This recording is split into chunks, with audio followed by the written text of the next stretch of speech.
Cette information qui est tombée ce matin, l'ancien animateur Stéphane Plaza qui est en garde à vue. On va en parler avec vous, Vincent Ventighem, grand reporter au service police-justice. Alors ça n'a rien à voir avec les accusations de violence émises par d'anciennes compagnes et sa condamnation en février dernier. Là, c'est pour trafic de stupéfiants. Oui, ou à tout le moins pour usage de stupéfiants, parce qu'on est en mesure de confirmer l'information qui a été révélée par nos confrères du Parisien, que l'animateur a été donc interpellé chez lui, à son domicile de Bougival, dans les Yvelines, hier soir, parce qu'il est soupçonné d'être un client régulier d'un gros trafic de stupéfiants de la région parisienne. C'est donc dans ce cadre qu'il a été interpellé hier soir et qu'il est actuellement en garde à vue pour répondre aux questions à ce sujet. Alors vous l'avez dit, ça n'a rien à voir avec le procès dans lequel il a été condamné au mois de février. On s'en souvient, il a été accusé de violence habituelle sur 2 anciennes compagnes. Il a été relaxé pour les accusations portées par l'une d'entre elles, mais condamné à 12 mois de prison avec sursis en février pour les violences sur la seconde.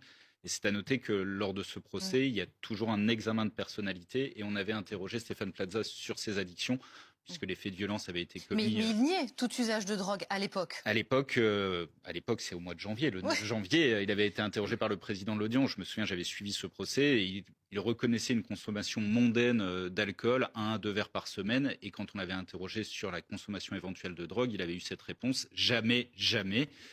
Aujourd'hui, il est en garde à vue pour usage de stupéfiants.